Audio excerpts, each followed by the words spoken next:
Salve, salve, ouvintes da Locomotiva Esportiva!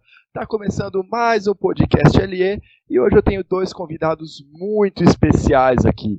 O Fábio não pôde participar com a gente, mas em compensação a gente tem uma dupla que vou te falar, hein? Tá no top dos convidados que a gente já teve aqui, fácil. Se vocês acompanham o basquete universitário norte-americano, basquete universitário como um todo, né? Com foco na NCAA, obviamente, vocês já ouviram falar do Live College BR, e é com eles que eu estou aqui hoje, Rodrigo Lazzarini e Leonardo Sasso. Olá, galera. Fala, Lucas, tudo bom? Prazer estar falando com vocês aí. Bom, semana muito especial, né? Para mim, para o Sasso especialmente. Acho que junto com o March Madness, é um dos eventos que eu particularmente gosto muito e espero todos os anos por isso, o nosso querido draft. E aí, Leonardo? É verdade, também primeiro agradecer o convite para participar desse podcast especial e que nem o Lázaro falou, é uma semana muito especial para a gente porque é o draft, é o momento que os jogadores que a gente viu a temporada inteira no basquete universitário vão para a NBA, vão dar o passo à frente, o passo para ser profissional, e junto com o March Madness são momentos bem legais que o canal cresce, que o site cresce, porque as pessoas vêm atrás de informações, depois que o time selecionou, vem perguntar, é bom, é ruim, valeu a escolha, e isso é bem legal, a gente ser considerado referência nisso, e o Lázaro em Nova York só comprova o que é o nosso trabalho que a gente está fazendo já há um tempinho e que vem dando resultado. O Sasso falou um negócio que é verdade. O Rodrigo Lazzarini tá gravando diretamente de Nova York, arrumou um tempinho aí para gravar com a gente. Vai acompanhar direto do Barclays, Lázaro? Exatamente, né? Tô uma hora atrás de vocês, então tá tranquilo aqui sentado num outono, de outono não, né? Primavera do hemisfério norte aqui, calor em Nova York. Eu vou pro Barclays Center na quinta-feira. Com certeza vou fazer toda uma cobertura especial aí pro Live College, o pessoal acompanhar nas redes sociais, e eu vou estar junto do Didi, né? O Didi já está aqui em Nova York, então eu vou estar junto dele e com certeza traremos muitas novidades para todos vocês. Sensacional. Então, antes de começar, fala um pouquinho aí do que é o Live College para quem ainda não conhece, né? Se tem alguém que estava morando numa caverna nos últimos anos e não conhece o trabalho de vocês, explica aí rapidinho o que vocês fazem e a gente já começa a mandar bala nesse episódio hoje. Vai lá, Sassinho, deixa pra você explique tudo. Então, o Live College a gente criou há alguns bons anos, eu não sei exatamente qual foi o ano de cabeça que a gente criou o Live College BR, eu, Laza, Ítalo, primeiramente, né? Aí teve o Felipe Souza também que participou do Live College BR, foco tanto no college quanto no high school. Depois a gente ficou estritamente focado em NCAA. Eu, Ítalo, Laza, Eller também participou, Felipe Eller participou um pouco do Live College BR. E do site a gente expandiu a partir do ano passado, quando eu vim morar em São Paulo. E o Laza também saiu de Ribeirão Preto para morar na capital também. A gente decidiu fazer um canal no YouTube. E parecia algo um pouco irreal pra gente, porque criar um canal do nada, do zero, por mais que o site tivesse uma boa audiência, a gente não sabia como seria essa migração para um vídeo. E isso foi muito bom pra gente, a gente criou próximo do draft, e isso fez o canal bombar desde o começo, com comparações, com previews e tudo mais. E a gente está levando essa, já faz um ano que a gente está nesse projeto engajado, mais de 8 mil inscritos, tornando-se referência, principalmente quando o assunto é basquete universitário. A gente também está expandido para a NBA, para o basquete em geral, mas o foco com certeza é o college, o draft, March Madness e tudo mais. E eu acho que o ponto principal do canal é ter virado uma referência na questão de basquete universitário, do futuro da NBA. E isso para nós que começamos assim do nada é bem gratificante, né? Então quem não segue ainda, Live College BR no YouTube, Instagram, Twitter, Facebook e tudo mais, a gente está em todas as redes sociais possíveis para trazer o melhor do basquete universitário. É isso aí, eu recomendo, os caras são fera demais e vocês só tem a ganhar seguindo essa galera aí. Bom, mas quem acompanha o podcast aqui da Locomotiva sabe que a gente fala de basquete nacional, né? E o que deu na louca de a gente falar do draft da NBA? Bom, obviamente vocês sabem, temos brasileiros nesse draft e brasileiros com chance de serem draftados, né? Vale lembrar que tivemos 6 brasileiros inscritos no draft, mas só 2 deles mantiveram o nome, né? Os jogadores têm a possibilidade de tirarem os nomes, né? Então a lista completa é de Didi e Iago, né, que estão ainda inscritos no draft, e Felipe dos Anjos, Maicão Xendu, Dikembe e Túlio dos Anjos? Não, Felipe dos Anjos. Túlio é Túlio? Túlio da Silva. Túlio da Silva, isso. Esse já no high school e posteriormente no college norte-americano, também optou por tirar o nome. Vale a pena... Qual a vantagem dos jogadores, vocês que acompanham mais, colocar o nome para depois tirar, antes das vésperas aí da data de limite do draft? Muitos jogadores internacionais fazem isso para testar em que ponto eles estão num ranking geral de jogadores, né? Isso acontece muito aconteceu com o Didi nessa temporada, ele colocando o nome, mas como ele já tinha um repertório maior e tudo mais, ele decidiu permanecer, mas outros jogadores fazem isso, principalmente no college, também de botar o nome e participar de workouts, porque agora o jogador pode participar e retornar para o college, antes que isso não era permitido. E muitos jogadores têm feito isso, porque vem o seu nível comparado com outros jogadores que vão para o draft. Isso aconteceu na temporada passada com alguns jogadores que testaram, voltaram para o college e agora estão indo e ficando no draft. Tem que melhorar em tal coisa, porque eles trabalham com scouts, trabalham com treinadores da NBA, então eles sabem o que eles precisam melhorar, e isso é bem importante para uma avaliação própria. E muitos jogadores têm feito isso, tanto internacionalmente quanto na NCAA. A gente lembra que se o jogador botou seu nome no draft, retirou, e na próxima temporada, ou em alguma temporada seguinte, ele coloca seu nome de novo, ele não pode retirar. É o caso, por exemplo, nessa temporada do Iago. O Iago se inscreveu no draft passado, depois de ter participado do Nike Cup Summit, retirou o nome, e esse ano, como ele colocou, ele não pode retirar. Então, mesmo que ele não seja draftado, o que é uma tendência, vai ter que manter, vai ter que participar de todo o processo. O Jaú fez isso também, vários jogadores fizeram isso nos últimos anos no Brasil, né? Vale lembrar que o Brasil teve 13 draftados, né, na história aí da NBA.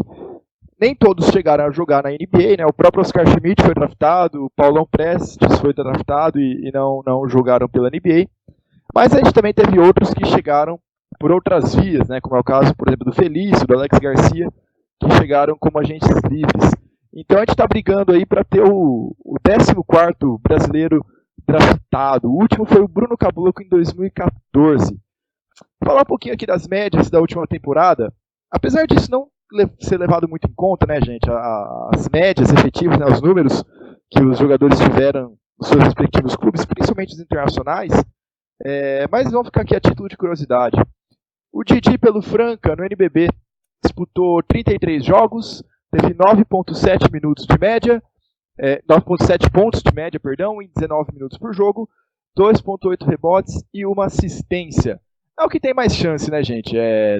Tanto é que, como o próprio Sasso falou, ele tinha a oportunidade de tirar o nome e mesmo assim não tirou, né? Então tá confiante e deve ter recebido algum sinal que tem chance, né? Sim, o Lucas, assim, o Didi tá bem confiante, tem feito bons treinamentos. Aqui a gente sabe que ele saiu do Brasil, né? Logo depois da final, como você falou que o Flamengo venceu o NBB em cima do Franca, o Didi já embarcou para cá para os Estados Unidos no dia seguinte, fez uns workouts e está bem confiante. Isso é legal, né? Bem importante o jogador estar se sentindo preparado também nesse quesito. Você que está acompanhando ele aí, Laza, os times estão dando um feedback legal sobre o aproveitamento dele, o desempenho dele, tanto em relação ao potencial quanto ao que ele tem apresentado nesses treinamentos? Ou você não pode falar? Sim, é segredo? Não, sim, não, com certeza. Não, a gente não pode falar tudo, né? Mas assim, é bem legal esse feedback que ele tem tido positivamente. E a parte da cabeça, né? A gente fala que o Didi é um garoto, a gente lembra que é um garoto apenas, ainda de 19 anos, mas a maturidade dele, a cabeça como ele trata todos esses assuntos, isso é muito importante para os scouts da NBA, né? Então, a galera não fica só de olho no potencial. A gente sabe que o Didi tem um potencial físico enorme, é um desses jogadores internacionais, eu digo até assim, nessa primeiro round do draft, se a gente for, é um dos melhores marcadores do draft, né? Ele é um defensor sólido, né? Então, com certeza os scouts da NBA enxergam isso, porque treinar arremesso e melhorar ofensivamente é mais fácil do que você ter essa vontade, essa disposição de marcar, né? Então o Didi é um cara que já sai na frente de muitos prospectos aqui, inclusive que jogaram college aqui nos Estados Unidos. É tradição, né, no draft ter aquelas listas prévias, né, os chamados mock drafts, né, em uma pronúncia mais adequada. E vários deles colocam o Didi já como na lista dos 60, né, que são draftados. O último que saiu aqui do NBADraft.net colocou o Didi na 56ª posição. Você acha que a realidade dele é por aí mesmo ou pode pintar alguma surpresa mais pra frente, Sasso? Até pode pintar algo mais na frente, numa posição entre 35 e 50, mas ele não deve fugir de uma escolha de segunda rodada. Isso é praticamente uma certeza. Eu duvido, e isso é uma coisa individual minha, né, palpite pessoal, que algum time vai arriscar uma escolha de primeira rodada com o Didi.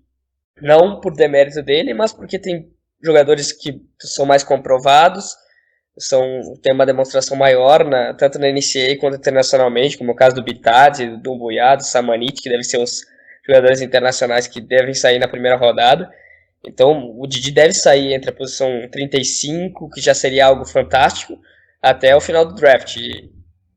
Eu acho que ser escolhido no draft é muito importante, porque mesmo que o contrato não seja garantido, mas está vinculado a alguma equipe, quer dizer que o time estudou, conhece o jogador e deu uma escolha a ele. Então, eu acho que se ele for escolhido, já é um grande prêmio pro Didi e pro basquete brasileiro, porque o Didi trabalhando, disputando uma Summer League e treinos nos Estados Unidos, como ele fez no Nike Cup Summit, que ele se destacou, ele com certeza vai conseguir uma vaga no roster do elenco do time.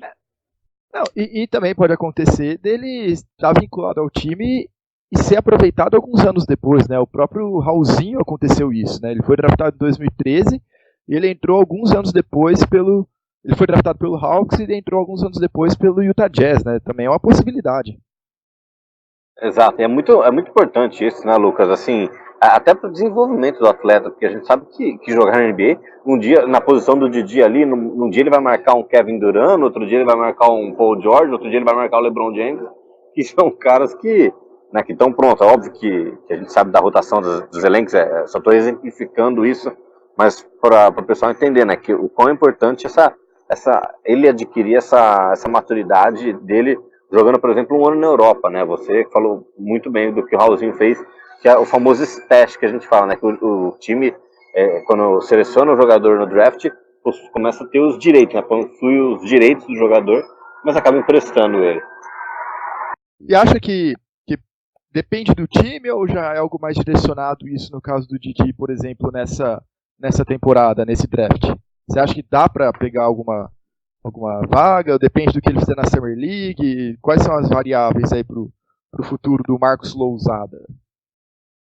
Então, acho que o Sasso vai até concordar comigo aqui. Eu acho que vai depender muito do time que pegar ele, né? A gente sabe que tem times que tem 3, 4 escolhas na primeira rodada e tem equipes que nem tem escolha. Então, depende muito, acho que, do time que ele acabar sendo selecionado. Então, se ele, por exemplo, for para um Philadelphia, for para um Boston, que a gente sabe que tem uns elencos um pouco mais fechados, é capaz de ele ter esse ano fora, mas né, tem outros times também que já fizeram também, né? A gente pode falar de Atlanta, de Brooklyn, de Detroit, de Milwaukee, de Cleveland, várias outras equipes que têm esse interesse. Então, assim, são várias as possibilidades do Didi nesse draft. A gente tem ali uma que seria interessante, tem um Charlotte na 52ª ali que seduz também, né? Dentre esses que você falou. Porque das últimas... Oi, perdão? Não, com certeza, falei que Charlotte seria um fit bem interessante para ele. Sim, não sei se o Sasso concorda comigo, mas essa questão dele permanecer logo no primeiro ano na NBA, vai depender muito da equipe, né? E como você falou, se ele for selecionado no draft, ele obviamente, né, jogará uma Summer League aqui, e aí eu não sei como que, dependendo de como ele atuar na Summer League, com certeza ele pode garantir uma vaga, né, Sasso? Acho que esse é o ponto principal, né? Ele, não importa o time que ele for, ele vai ter concorrência. Isso os jogadores brasileiros, os jogadores internacionais sofrem muito. Então ele vai ter que mostrar em quadra o porquê que ele foi escolhido e tudo mais. Então, pra mim, claro que seria melhor se ele fosse escolhido num time que tenha menos jogadores da posição dele, porque a concorrência é melhor. Mas eu acho que o ponto principal para fazer parte da NBA e conseguir uma vaga duradoura vai ser ele demonstrar em quadra. A gente sabe que ele já tem atributos, como o Laza falou, que a defesa é um ponto principal e como o cara se mantém em quadra, principalmente nos primeiros anos de NBA, é mostrando uma boa defesa. O Didi tem isso, ele tem uma boa envergadura, tem um bom tamanho e é um cara que mata a bola quando tá livre no perímetro. Então ele tem algo já pronto para a NBA. Claro, tem muita coisa para evoluir em questão de intensidade do jogo, de velocidade do jogo, que não existe comparação entre a NBA e o NBB, mas vai depender muito dele. Eu acho que o ponto principal é ele estar com a mente focada para conseguir mostrar o que tem de melhor, né? Porque potencial a gente sabe o quanto o Didi tem. E isso já foi comprovado tanto no Franca, tanto na seleção brasileira também. Vocês mencionaram dois pontos que, obviamente, remetem aí a dois brasileiros que estão na NBA hoje. E um é o Felício, né? Vocês mencionaram a Summer League. O Felício, para quem não lembra, era reserva do Flamengo até. Todo mundo achou esquisito quando o Chicago Bulls chamou para disputar uma Summer League. E ele disputou muito bem e conseguiu uma vaga. Era um time com, como vocês falaram, né, com pouca concorrência na posição, mas mesmo assim ele conseguiu se firmar bem, tem seus méritos, obviamente. E o outro ponto é que o Sasso falou agora da defesa, né? Talvez tenha sido a defesa que segurou o Bruno Caboclo todos esses anos da NBA, que deu a ele uma chance no Memphis, e tanto ele aproveitou que ele conseguiu uma vaga no roster para essa temporada, né? Provando como é importante essa defesa também. Se caso contrário, provavelmente ele teria saído já do interesse de qualquer time, né? Do radar de qualquer time da NBA. Não, com certeza. O Sasso, como torcedor do Chicago, pode falar muito bem isso e a gente sabe que é um contrato bem bom, né? Esse daí que o Felício tem. Mas o que chama bastante atenção, Lucas, como você falou, são essas maneiras, essas portas de entrada que o jogador pode simplesmente estar jogando aí no Brasil, estar jogando na Europa e conseguir fazer um belo trabalho numa Summer League, fazer um trabalho num camp que a gente sabe que, por exemplo, o Lucas Bebê, né, era um brasileiro que já atuou no Toronto Raptors e agora ele estava aqui nos Estados Unidos, inclusive fazendo vários treinamentos. Eu não lembro agora qual foi a equipe que ele estava jogando, estava treinando e se lesionou, rompeu o ligamento. Parece que foi Era o Jazz. Era o Jazz, né? Então, assim, a gente sabe que, por exemplo, como o Bebê já teve seu contrato expirado, ele tem portas abertas aqui na NBA, ele voltou para os campos agora aqui do verão para tentar uma vaga nesse elenco. Então, é muito legal esse ponto que você falou, Lucas, de das várias formas que os jogadores têm de entrar, e uma delas é o draft, né? Como a gente está falando aqui agora. E não só isso, né? Justamente, após o draft, no mesma noite, acontece de muitos times assinarem contratos curtos com alguns jogadores, né? Para disputar a Summer League, para fazer treinamentos. Aconteceu isso com com o Jorginho, no Houston Rockets recentemente, que ele não foi draftado, fez todo mundo ficar acordado até 2 da manhã aqui no Brasil, esperando ele pegar as últimas posições, mas não deu certo. E poucas horas depois ele conseguiu um acordo com o Rockets. Acha que por essa possibilidade tem uma boa chance de conseguir essa vaga, independente de não ser draftado? Tipo, provavelmente a gente vai ver o Didi numa Summer League, mesmo se ele não for draftado nesse ano? Pra mim é certo. Pra mim é certo que pelo menos a Summer League ele consegue assinar um contrato com alguma equipe, mas eu tenho grande expectativa que ele vai ser selecionado no draft. Mas sim, com certeza ele vai ser selecionado para disputar a Summer League por algum time, assinar um contrato curto. E agora tem um ponto que tem favorecido muitas equipes, que é o two-way contract, né? Que ele faz com que o jogador possa jogar de league e caso aprove, possa jogar também na NBA, né? E isso aconteceu, principalmente eu acho que o exemplo mais de sucesso que a gente tem nesse modelo de contrato que começou a valer a partir dessa temporada 2018-19 é o Daniel House, né? Ele é jogador de Texas A&M, que estava no Houston Rockets, estava na filial do Houston Rockets, se destacou lá, jogou na NBA, se destacou, daí começou a assinar contratos de 10 dias. E foi levando. O Houston teve problemas com lesões, o Eric Gordon não pôde jogar um tempo, o Chris Paul não pôde jogar um tempo, o Clint Capela não pôde jogar um tempo, e nesse meio tempo o Daniel House apareceu, o Kenneth Faried apareceu, então foram jogadores que aproveitaram, e o Daniel House é um verdadeiro exemplo desse two-way contract, desses contratos de 10 dias, que valeram a pena. Então, o Didi, apesar de eu achar que vai ser selecionado e vai ter contrato com alguma equipe, ele com certeza vai estar na Summer League, e aí que vai ser o ponto, né? Vão ser 3, 4 jogos decisivos para ele, então, porque vai ter que estar fazendo o seu melhor naqueles jogos e chamar jogo. Eu acho que isso falta muito a um jogador brasileiro, que o Iago não teve na Cup Summit do ano passado, que eu acho que o Didi teve nesse ano, que é chamar jogo. A gente não deve em nada, o Didi não deve em nada para muitos jogadores, mas às vezes pela timidez, por não falar inglês perfeitamente, o jogador se retrai. E eu acho que o Didi tem esse potencial e tem essa força para conseguir ele. Não, deixa que eu vou jogar, vou mostrar meu basquete aqui, porque eu quero uma vaga no elenco. E o Didi já tá fazendo curso de inglês desde o começo da temporada, né? Já visando esse contato, né, com a galera aí nos Estados Unidos. Tá falando bem, viu? Inclusive fui jantar com ele aqui, deixei ele sofrer um pouquinho, fazer o pedido. Então foi bem, ele tá se virando bem o menino aqui, já. Bom, vocês mencionaram essas outras formas de entrada, né, na NBA, e acho que essa, aí já mudando a chave pro Iago, essa deve ser a maior esperança do Iago, né? Apesar dele não estar participando desses treinamentos agora, assim como o Didi, ele está no draft e tem números expressivos no Brasil, né? Mas para esse draft vai ficar um pouquinho complicado, né? Acho que essas outras formas de entrada talvez sejam as esperanças dele, né? Acho que esse é o ponto principal para ele, porque eu acredito que ele não tenha chance nenhuma no draft. Vai ter que buscar algo fora, talvez um contrato de Summer League, que eu também acho difícil. Sinceramente, para mim, o Iago ele tem que começar saindo do país, indo para uma Europa e tentar se destacar na Europa. A gente sabe que o caminho aí é bem mais longo, mas quem sabe, né?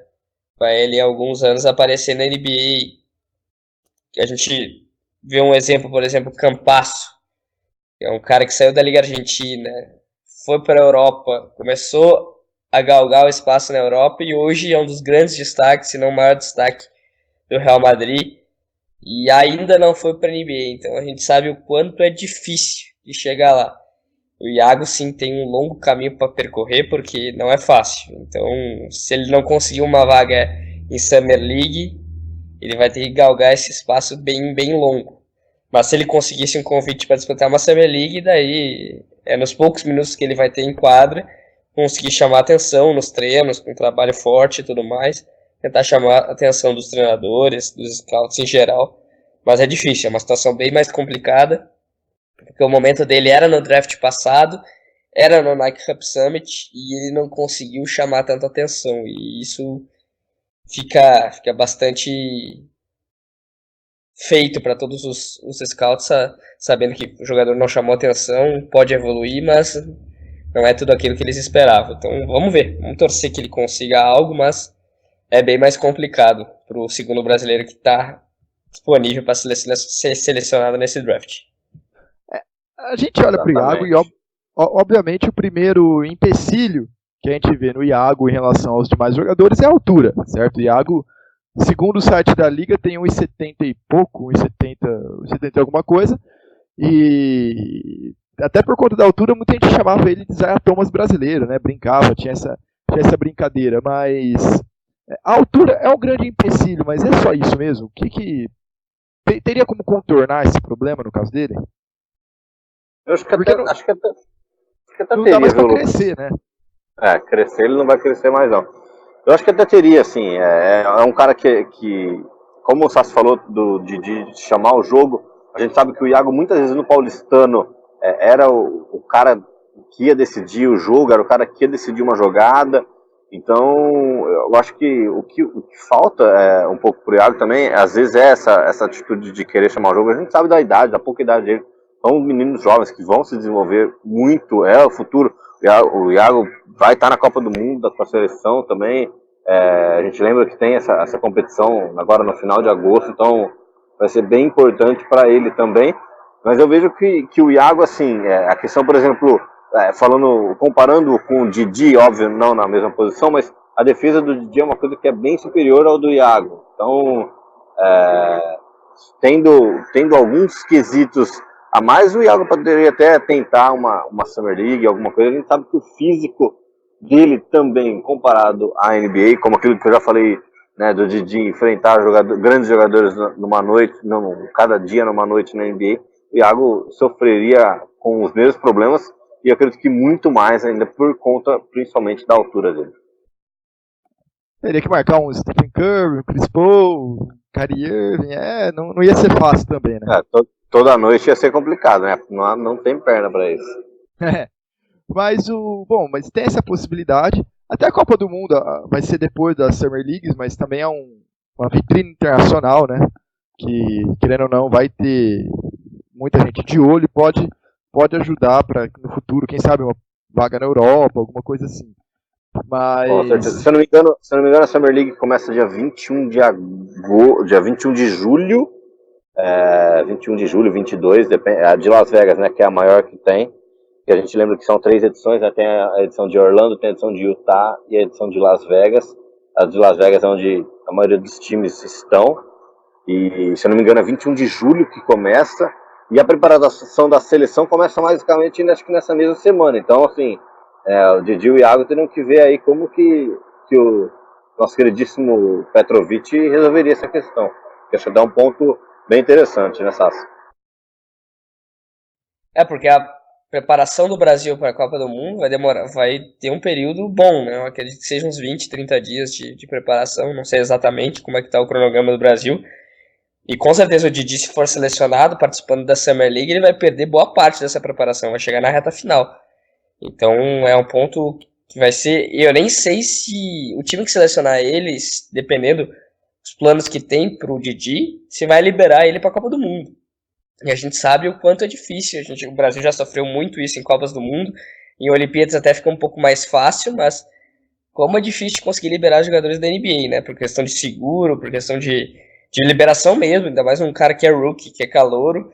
O time quer que ele fique ao máximo trabalhando com seus treinadores para chegar durante a temporada, chegar pronto, né? Então, isso é uma questão que também pode prejudicar a seleção brasileira, mas acho que acima de tudo a gente tem que torcer pro sucesso do Didi na seleção, na NBA, desculpa, porque depois ele vai ter ainda mais espaço, né, na seleção nos outros anos e tudo mais. Então, mas é uma questão a se pensar também já nessa preparação de NBA, Summer League e Copa do Mundo de basquete, que começa em final de agosto, setembro. E não há também o que se criticar. O jogador, justamente o que você falou, tem que pensar na NBA. Não tem dessa de, não é patriota, não é aquilo. Meu amigo, para começar, a organização da NBA, a possibilidade do futuro que a NBA dá e a desorganização da CBB do outro lado. Não tem como comparar as duas coisas. E é questão de futuro mesmo, né? O próprio Felício na Olimpíada do Rio, né, ele não ia disputar, ele tinha pedido tempo para ficar treinando na Summer League.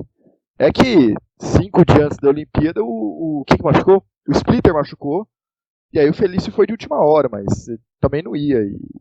Isso eu acho legal, que essa questão de criticar o jogador, de não vou disputar, porque também tem a opção do jogador, né, como foi no caso do Felício, o jogador preferir se dedicar à NBA, principalmente nesse início de carreira.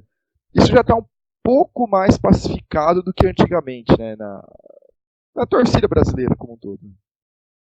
Nenê sofreu muito, né? Nenê sofreu muito com isso, porque o Nenê era um cara que sofreu muito com lesões e muitas vezes o Denver Nuggets foi o time que ele mais sofreu com isso. Não liberava ele para a seleção brasileira e a torcida brasileira, os treinadores em geral do Brasil sempre dizendo que o lado certo era da CBB, era da seleção brasileira e nunca do jogador, fizeram com que o jogador fosse amplamente odiado pela torcida brasileira. Eu me lembro de muitos jogos daqui no Brasil, inclusive quando o Washington Wizards veio para jogar aqui no Global Games, o Nenê foi vaiado pela torcida brasileira enquanto falava, né? Então, um cara que deveria ser motivo de orgulho pra gente, por ser o primeiro brasileiro draftado desde o Rolando, deveria ser um cara amplamente um motivo de orgulho e tudo mais, mas não.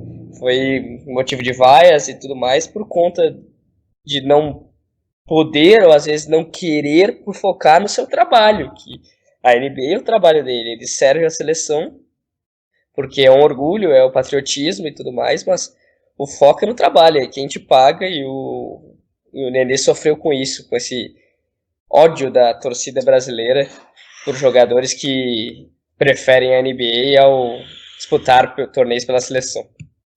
Sim, mas a minha percepção é que isso, até por conta das redes sociais e de perfis como os de vocês, como o Camisa 23, que jogam uma bala na cesta, que jogam uma luz sobre isso com Twitter, Facebook, essas coisas têm um baita no alcance. Isso está mudando um pouco aí na cabeça, pelo menos na cabeça de quem acompanha mais a NBA também, né? Isso está aos poucos, né? Não é totalmente pacífico isso, mas eu já vejo algumas diferenças daquela época.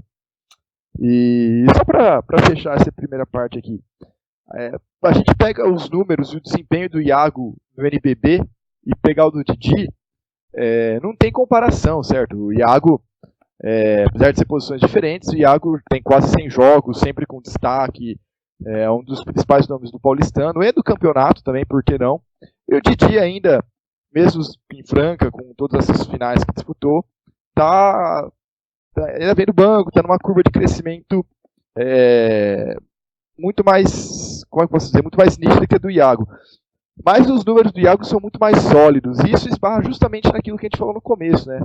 Que não importa tanto o desempenho nas ligas nacionais, né? Mais a atitude e o potencial, né?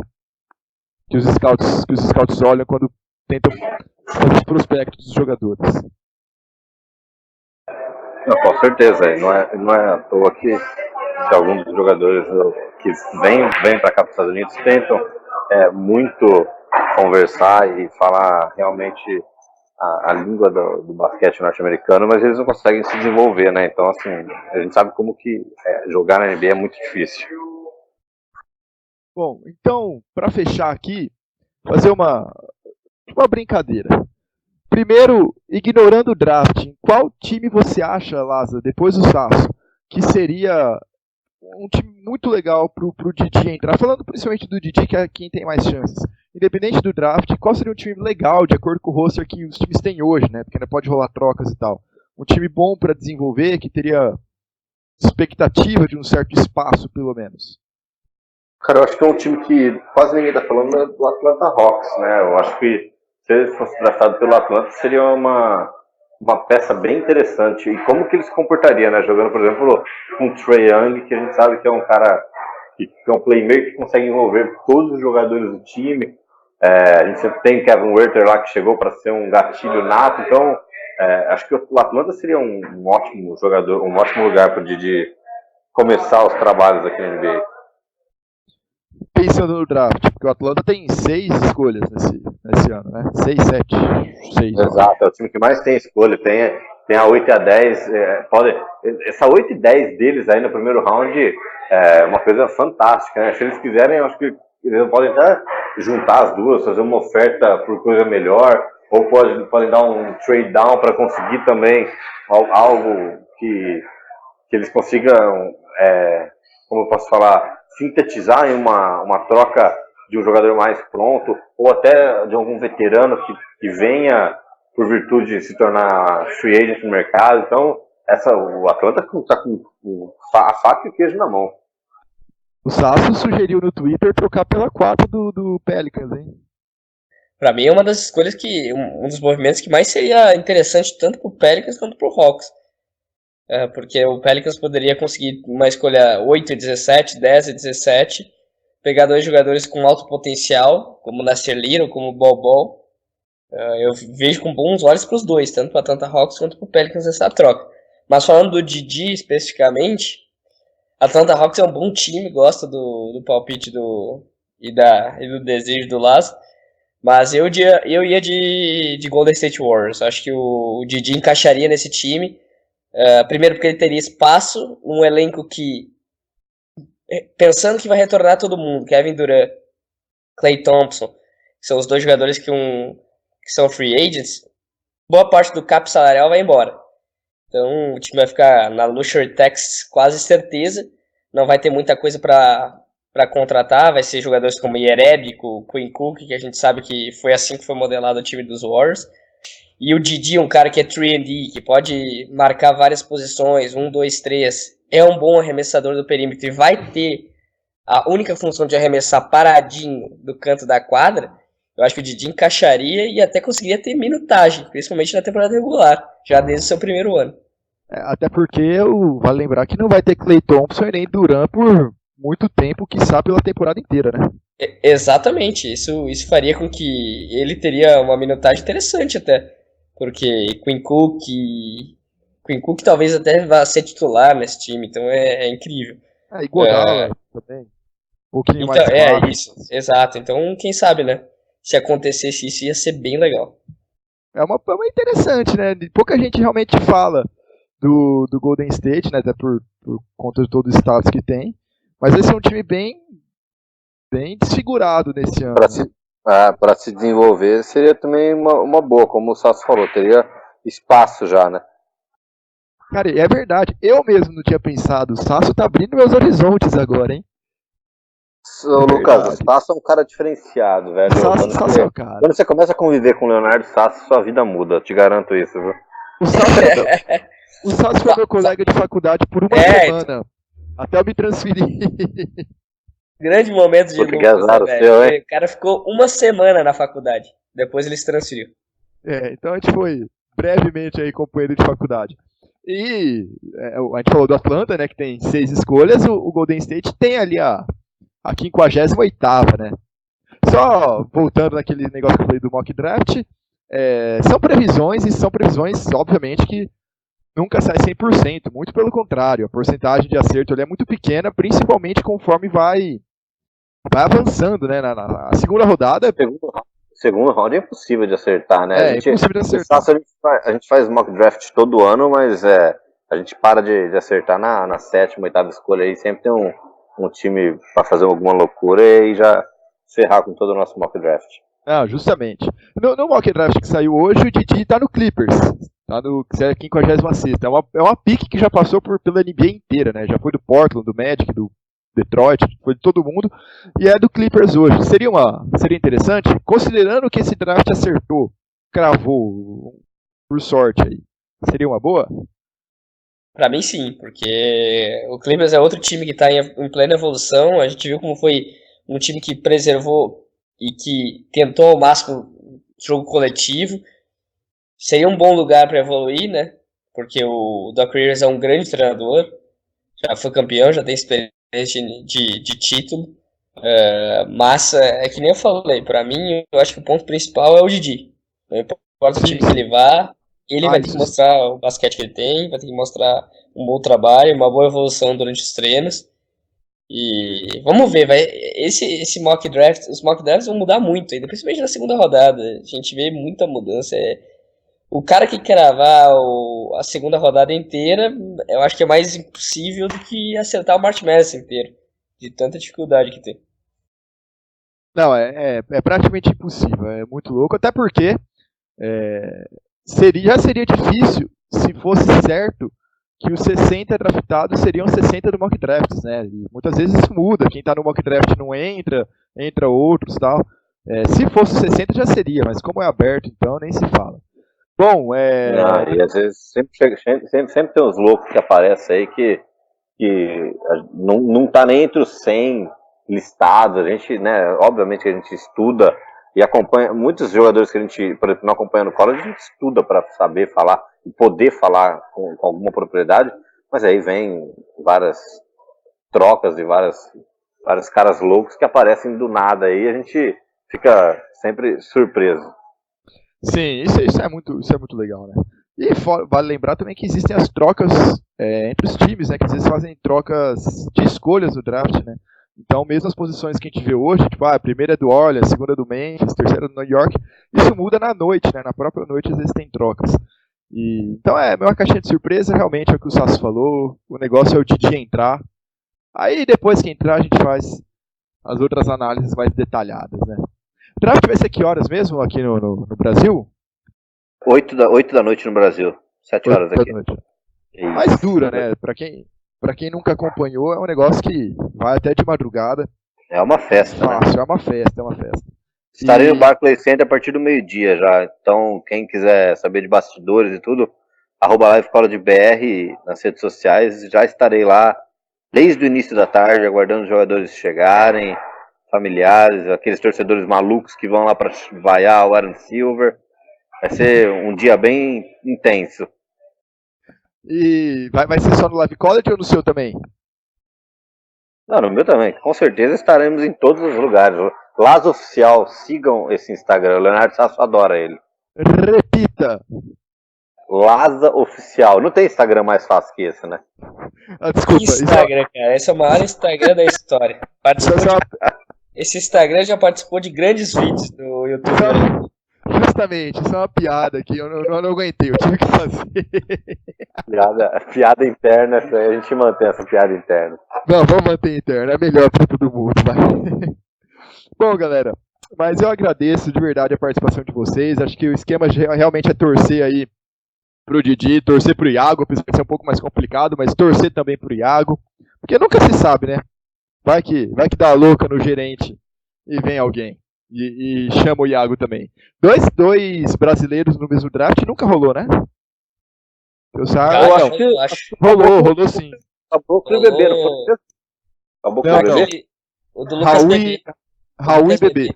Raul e Bebê em 2013, já rolou, verdade. Ah não, outra também. Varejão e Babi, em 2004. Rafael Babi, velho. Os dois jogaram também, E olha só, que curioso, né? O Varejão, com toda a história dele na NBA, foi draftado na 30ª posição. E o Babi foi o 8º. Foi muito mais na frente que o Varejão, foi ele top 10. Aliás, ele e o Nenê, os únicos top 10 do Brasil. Bom, galera, mas vamos lá. Agradeço Sasso e Laza pelo tempo disponibilizado. O Laza aí em plena Nova York gravando com a gente, que honra. Então fica aí aberto o espaço para vocês darem um recado final que quiserem, passarem as redes sociais do Live College de novo, as de vocês, para ganhar mais seguidor também, sempre é bom. E o que mais quiser falar aí? Tá aberto. Com certeza. Lucas, brigadão, né? Primeiro, como a gente falou no começo, né? É sempre um prazer estar falando de basquete, estar falando de draft, falando de coisas que a gente gosta, que a gente acompanha. Mais uma vez, né, eu vou dar esse recado. O draft começa às 8 horas da noite aí no Brasil, mas a partir na quinta-feira, o dia inteiro, eu já vou estar no Barclays Center, logo depois do almoço, né? Começa ali a movimentação lá pelas 2, 3 horas da tarde. Então, sigam as redes sociais do Live College BR, Twitter, Instagram, Facebook, que a gente vai estar postando tudo, eu vou estar postando tudo de lá. E aí o Sasso vai estar comandando a festa daí do Brasil. A gente vai fazer uma live no canal do YouTube também. Então, o ano passado a gente ficou 5 horas no ar. E esse ano, com certeza, o Sassinho vai tocar essa live aí. Eu vou tentar entrar em alguns momentos por aqui. Vamos ver como que a gente vai fazer isso. Vai ser bem bacana. Eu só não garanto que vai ser 5 horas, porque eu tenho que sair da ESPN correndo e começar a live. Mas, se Deus quiser, vai ser um bom tempo aí pra gente conseguir debater. Ano passado deu uma baita audiência, foi bem legal. E esse ano na loteria já foi uma baita audiência. A gente espera também que no draft seja uma audiência tão boa quanto ou maior. E é que nem o Laza falou, tá em Nova York, tá tendo uma oportunidade única, então aproveitem todos que estão aqui no Brasil pra ver os bastidores. O Laza vai fazer stories, vai fazer vídeos, vai fazer boletins, também ele vai estar aparecendo na ESPN, já apareceu hoje, segunda-feira, né? Não sei quando vai ao ar esse podcast especificamente, mas durante toda a semana ele estará aparecendo na transmissão da ESPN. Então, Live College BR, ESPN para ver o draft, vai estar bem legal, então não percam. Live College BR no Twitter, Instagram, Facebook e tudo mais. Laço Oficial e eu, L Sasso _ no Instagram, Leonardo Sasso _ no Twitter. Lucas, Show. muito obrigado, hein, mais uma vez pelo convite. Estamos à disposição para os próximos. Show de bola, com certeza vão ter muitos próximos. Bom, só tenho que agradecer a participação de vocês. Refaço o convite, sigam e acompanhem o Live College, principalmente nessa semana, mas na temporada inteira, mas essa semana é especial para eles. E também sigam a Locomotiva Esportiva no Face, no Twitter, no Instagram. Se vocês estiverem no YouTube também, escutando esse podcast, se inscrevam no nosso canal, sigam no Spotify, no seu agregador de podcast, que a gente está em quase todos aí. Podem ter certeza também que vocês vão contar com o nosso RT aí na live, na cobertura de vocês na próxima semana. Vamos ficar na torcida pelo Didi, vamos ficar na torcida pelo Iago. Até a próxima, galera. Muito obrigado. Valeu!